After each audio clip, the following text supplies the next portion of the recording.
இன்று இரவு தியானத்திற்காக தேவன் நமக்கு தந்த வேத வசனம் ரோமர் 5வது அதிகாரம் 8வது வசனம். நாம் பாவிகளாயிருக்கையில் கிறிஸ்து நமக்காக மரித்ததினாலே தேவன் நம்மேல் வைத்த தமது அன்பை விளங்க பண்ணுகிறார். கிறிஸ்துவுக்குள் பிரியமானவர்களே, இன்றைக்கு நம்முடைய எல்லா பிரச்சனைகளுக்கும் காரணம் என்ன அப்படின்னா ஸ்ட்ரெஸ்.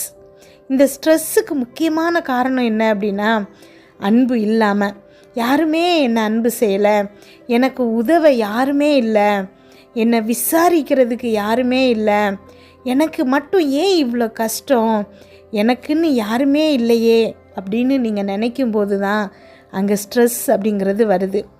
இன்றைக்கு உங்களை அன்பு செய்ய ஒருத்தர் இருக்கிறாரு.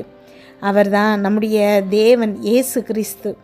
எந்த எதிர்பார்ப்பும் இல்லாமல் அவர் உங்களை அன்பு செய்கிறாரு. உங்கள் வீட்டில் பெற்றோர்கள் ஒரு பிள்ளையை நல்லா பார்த்துட்டு இன்னொரு பிள்ளையை நல்லா பார்க்காம இருக்கலாம், பாரபட்சம் காட்டலாம். வீட்டில் கணவன் உங்களை அன்பு செய்யாமல் இருக்கலாம், வேறு யாராவது ஒருவரோட தொடர்பில் இருக்கலாம். பிள்ளைகள் அன்பு செய்யாமல் இருக்கலாம், கீழ்ப்படியாமல், உங்களை கண்டுக்கிடாமல், உடம்பு சரியில்லைனா கூட என்னன்னு கேட்காம அன்பே இல்லாமல் இருக்கலாம். நீங்கள் வேலை பார்க்குற இடத்துல பார்ஷியாலிட்டி பார்க்கலாம். நீங்கன்னா எப்போவுமே குற்றம் கண்டுபிடிச்சிட்டு உங்களை உண்மையாக அன்பு செய்கிற ஒருத்தர் கூட இல்லாமல் இருக்கலாம். நீங்கள் ரொம்ப நம்புகிறவங்க உங்களை பற்றி வெளியில் போய் குறை சொல்கிறவங்களா இருக்கலாம்.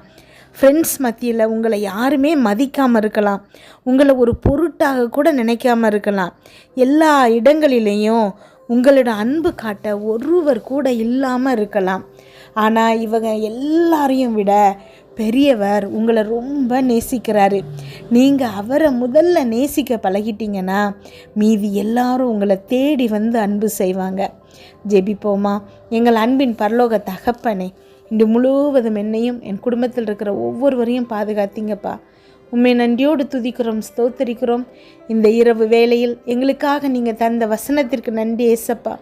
எங்களோடு பேசியிருக்கீங்க, ஒவ்வொரு வார்த்தைக்காகவும் நன்றிப்பா. அப்பா, இன்றைக்கு என்னோடு ஜெபித்து கொண்டிருக்கும் இந்த பிள்ளைகளை உங்கள் கரத்தில் கொடுக்குற ஏசப்பா.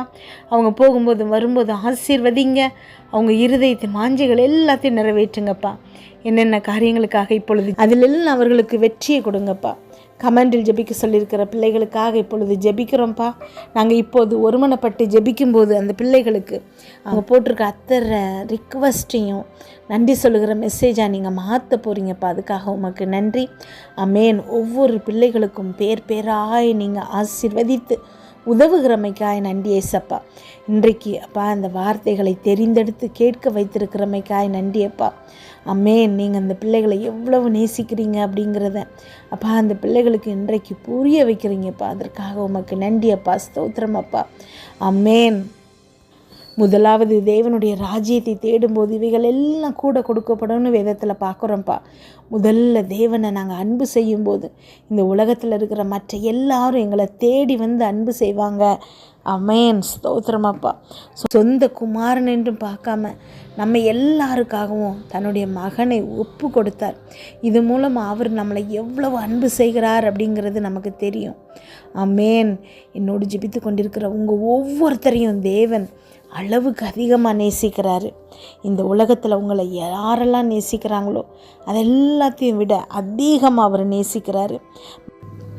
அவருடைய அன்பை விட்டு நம்மளை யாரும் பிரிக்காமல் நம்ம பார்த்துக்கணும். ஆமென், ஸ்தோத்திர ஏசப்பா. கஷ்டமோ நஷ்டமோ யாருனாலும் எந்த பிரச்சனைனாலும் தேவனுடைய அன்பை விட்டு நம்மளை பிரிக்காமல் பார்த்துக்கணும். சாத்ரத் மேஷக் ஆபேத்நேகோ நெருப்பில் போடப்படணும்னு சொல்லும்போதும் தேவன் எங்களை தப்புவித்தாலும் தப்புவிக்காமல் போனாலும் அவரைத்தான் நாங்கள் அன்பு செய்வோன்னு எப்படி அறிக்கையிட்டாங்களோ அதே மாதிரி இன்றைக்கு உங்களுடைய சூழ்நிலை எதுவாக இருந்தாலும் தேவனை பார்த்து நான் உங்களை அன்பு செய்கிறேன், நான் உங்களை நேசிக்கிறேன்னு சொல்லத்தக்க இருதயத்தை நாம் பெற்றுக்கொள்ளணும். ஆமென். யோபு அவ்வளோ கஷ்டத்தின் மத்தியிலையும் என் மீட்பர் உயிரோடு இருக்கிறார்னு சொன்னார். ஆமென். அவர் சொன்ன மாத்திரத்தில் இழந்து போன அத்தனையும் தேவன் அவருக்கு திருப்பி கொடுத்தார்.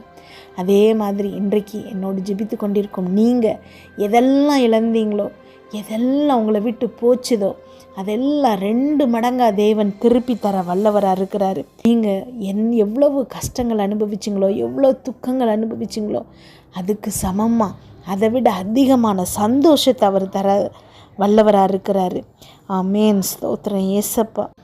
இதெல்லாம் எதுக்காக அவர் செய்கிறாருன்னா, அவர் உங்களை ரொம்ப நேசிக்கிறாரு. அந்த ஒன்று மாத்திரம்தான், எதையுமே எதிர்பார்க்காம உங்களை அவ்வளோ நேசிக்கிறதுனால தேவன் உங்களுக்கு இழந்து போன அத்தனையும் திரும்ப தருகிறாரு. ஆமேன். யாருமே உங்களை நேசிக்காமல் இருக்கலாம், ஆனால் தேவன் இன்றைக்கு உங்களை நேசிக்கிறாரு. நீங்கள் யார் யார் அன்புக்கலாமோ ஏங்கிட்டு இருக்கும்போது அவர் உங்கள் அன்புக்காக ஏங்குறாரு. எப்போ என் பிள்ளை என்கிட்ட திரும்ப வரும், இப்போ என் பிள்ளை என்கிட்ட அன்பாக இருக்கும்னு ஏங்கிட்டு இருக்கிறாரு. அவர்கிட்ட வந்து அவருடைய கரங்களை பிடித்து, அப்பா நான் உங்களை நேசிக்கிறேன்னு சொல்கிறதுக்கு நீங்கள் தயாராக இருக்கீங்களா? அவரோடு அமர்ந்து அவரோடு நீங்கள் பேசி அவருடைய சத்தத்தை கேட்க தயாராக இருக்கீங்களா? இத்தனை வருஷமாக கொடான கோடி நன்மைகள் செய்த தேவனுக்கு நன்றி சொல்ல தயாராக இருக்கீங்களா? ஆமேன். ஸ்தோத்திரம் அப்பா. நன்றி ஆண்டவரே. ஒவ்வொரு பிள்ளைகளும் அப்பா என்னோடு ஜெபித்து கொண்டிருக்கும் ஒவ்வொரு பிள்ளைகளும் இன்றைக்கு அப்பா உங்ககிட்ட பேச தயாராக இருக்காங்கப்பா. நீங்கள் பேசுகிறத கேட்க தயாராக இருக்காங்கப்பா. உண்மை பார்த்து அப்பா நான் உண்மை நேசிக்கிறேன்னு சொல்கிறத அப்பா அவங்க ரொம்ப விரும்புகிறாங்கப்பா. இந்த உலகத்தில் எல்லாருடைய அன்பை காட்டிலும் உங்கள் அன்புக்காக நாங்கள் ஏங்குகிறோம் ஏசப்பா. ஸ்தோத்திரம் ஏசப்பா. நன்றி செலுத்துகிறோம் ஏசப்பா. இந்நாள் வரைக்கும் அப்பா எங்களுடைய அத்தனை பாவங்களின் மத்தியிலையும் எங்களை நீங்கள் நேசிக்கிறீங்க ஏசப்பா. அதற்காக உமக்கு நன்றி செலுத்துகிறோம் அப்பா. ஆமேன். தகுதியே இல்லாத எங்களை அப்பா இவ்வளவு நேசிக்கிற தேவன், இவ்வளவு உயர்த்தி வைத்திருக்கிற தேவனுக்கு நாங்கள் நன்றி சொல்லுகிறோம் அப்பா. ஆமேன். ஸ்தோத்திரம் ஏசப்பா. இந்த உலகத்தில் இருக்கக்கூடிய எந்த பிரச்சனைகளும் அப்பா எந்த சந்தோஷமும் உங்களுடைய அன்பை விட்டு எங்களை பிரிக்கக்கூடாதுப்பா. ஆமேன். எல்லா சூழ்நிலைகளிலும் அப்பா உங்களுடைய பிரசன்னத்தை நாங்கள் உணரணும்ப்பா. நீங்கள் எங்கள் பக்கத்தில் இருக்கீங்க, எங்கள் கரங்களை பிடித்து ஆமேன் நான் உன்னுடன் இருக்கிறேன் நீங்கள் சொல்லுகிற சத்தத்தை நாங்கள் கேட்கணும்ப்பா. ஆமேன். ஸ்தோத்திரம் அப்பா. ஸ்தோத்திரம். இந்த உலகத்தில் இருக்கிற அத்தனை பிள்ளைகளை காட்டிலும் அப்பா நாங்கள் கொடுத்து வைச்சோங்க ஏசப்பா. உங்களுடைய அன்பை ருசித்து பார்த்துருக்குறோம் ஏசப்பா. நீங்கள் எங்களை எவ்வளவு நேசிக்கிறீங்கிறத நாங்கள் உணர்ந்திருக்கோம் ஏசப்பா. சோர்ந்து போக விடாமல் உங்களுடைய வார்த்தைகளினால் எங்களை தேற்றி இருக்கீங்கப்பா. ஆமேன். மனிதர்கள் மூலமாக தூதர்கள் மூலமாக எத்தனையோ நன்மைகளை செய்திருக்கீங்க ஏசப்பா. ஆமேன். ஸ்தோத்திரம் ஏசப்பா. எங்களை காத்து வழி நடத்தின உடைய கரங்களுக்காக நன்றி ஏசப்பா. ஸ்தோத்திரம் அப்பா. ஸ்தோத்திரம் ஸ்தோத்திரம். உடைய இரக்கத்திற்காக நன்றி, உடைய தயவிற்காக நன்றி, உடைய கிருபைக்காக நன்றி அப்பா. என்னோட ஜெபித்து கொண்டிருக்கும் ஒவ்வொரு பிள்ளைகளையும் நீங்கள் ஆசீர்வதிக்கிறீங்க ஏசப்பா. எல்லா தேவைகளையும் சந்தித்து அப்பா ஆரோக்கியத்தை வர பண்ணுறீங்கப்பா. அதற்காக நன்றி. ஆமேன். உடைய ஆசீர்வாதங்களை அப்பா அந்த பிள்ளைகளுக்கு நீங்கள் கொடுக்குறமைக்காய் நன்றி ஏசப்பா. ஆபிரகாமின் அத்தனை ஆசீர்வாதங்களுக்கும் என்னோடு ஜெபித்து கொண்டிருக்கும் ஒவ்வொரு பிள்ளைகளும் சுதந்திரவாளியாக இருக்கிறமைக்காய் நன்றி ஏசப்பா. ஆமேன். ஸ்தோத்திர ஏசப்பா. நன்றி ஆண்டவரே. இன்று இரவு இந்த பிள்ளைகள் தூங்கும்போது சுகமான உறக்கத்தை கொடுங்க, நல்ல சொப்பனங்களை கொடுங்கப்பா. வீட்டை சுற்றியும் இரத்தத்தை தெளிக்கிறோம். அதிலிருந்து புறப்படுகிற வல்லமை எல்லா தீங்கு பொல்லாப்பு பொறாமை எரிச்சல் கெட்ட ஆவிகள் பில்லி சூனிய மந்திரம் செய்வினை பாவம் சாபம் நோய் விபத்து எல்லாவற்றிலிருந்து விலக்கி எங்களை பாதுகாப்பதாக. நாளை காலை எழுந்திருக்கும் போது புதிய கிருபையால் தாங்குங்கப்பா. இதை கேட்டுக்கொண்டிருக்கும் ஒவ்வொரு பிள்ளைகளின் இருதயத்தையும் அப்படியே கிருபையினாலும் சமாதானத்தினாலும் பலப்படுத்துங்க. இயேசு கிறிஸ்துவின் மூலம் ஜெபம் கேளும் நல்ல பிதாவே. ஆமேன்.